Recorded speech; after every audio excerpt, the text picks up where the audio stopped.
Well, good morning. I'm Rich Wilkerson, and welcome to That's Rich. As I told you last time, from now on in my life, I have asked the Lord to take me on a journey for wisdom. And so once again, I want to bring a single thought for you to ponder this week, and here it is. Start with the end in mind. I want you to keep this thought in your head and your heart this week as you navigate your to-do list. So often, each week can look like a bomb site if we fail to list what must happen by Saturday if we don't lay out how to get there on Monday. One of my favorite passages of Scripture in all of the Bible comes from Luke chapter 14, verses 23 through 30, when Jesus spoke to his disciples and said, "Suppose one of you wants to build a tower. Won't you first sit down and estimate the cost to see if you have enough money to complete it? For if you lay the foundation and are not able to finish it, everyone who sees it will ridicule you, saying, 'This person began to build and wasn't able to finish.'" In this passage, Jesus is telling his disciples to start with the end in mind. Don't make it up as you go. Now look, you're listening to a man who is a professional make it up as you goer. The only good that comes from that is wisdom. It has come to me by way of my mistakes. In other words, every mistake I've made, I've said, well, you won't have to do it that way again, Rich, because that doesn't work.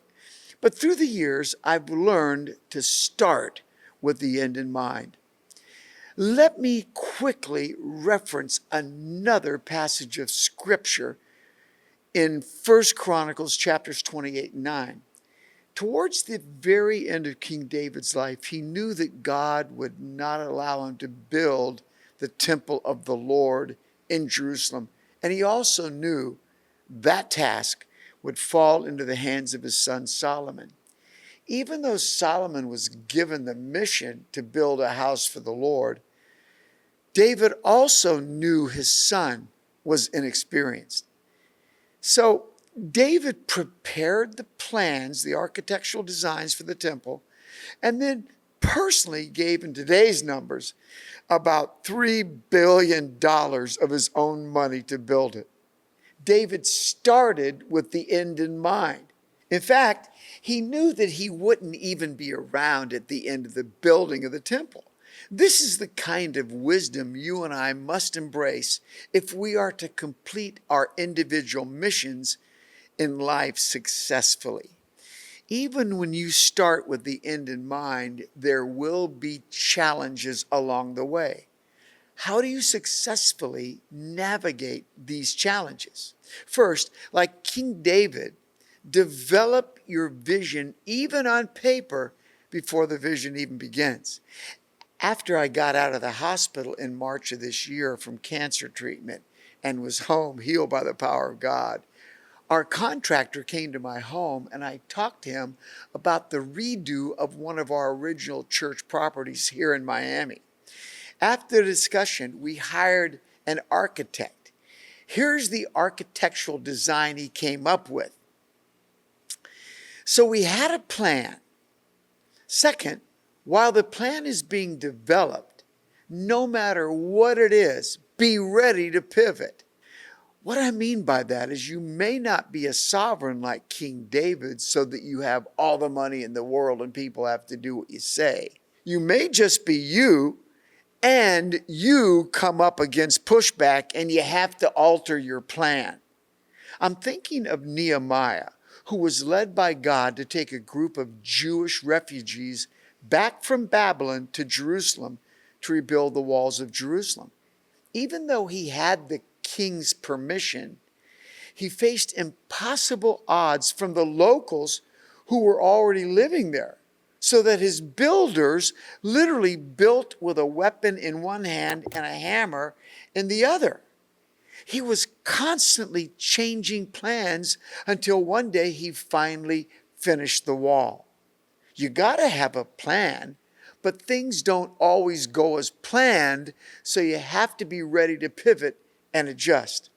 Last of all, sometimes you have to say stop. If we keep going, we'll wind up in a different location than we intended to arrive at. Maybe there's a money shortage that you weren't expecting.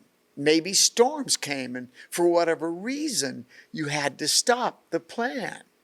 However, if the plan came from God, He'll bring what you need to the table when you least expect it.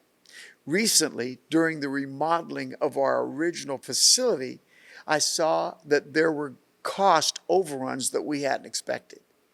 We are already in the sanctuary. That's where I'm at right now. But our administrative offices are not finished. I called our wonderful contractor and just said, stop. Let's hold off until the money comes in to continue. We don't want to go into debt. We've been having church online now. We're back in house without offices. We've been working remote and doing just fine for almost 10 months. So we'll stop for now, knowing that the mission will be completed in time, while we're still able to have services in our brand new finished auditorium. That's not too bad. We started with the end in mind. Yes, we came up against unforeseen expenses and had to pivot, and eventually we stopped. However, we see the finish line, and by God's grace, we will finish soon. I believe when you cross the goal line and win, it will be because you decided to start with the end in mind. God bless you.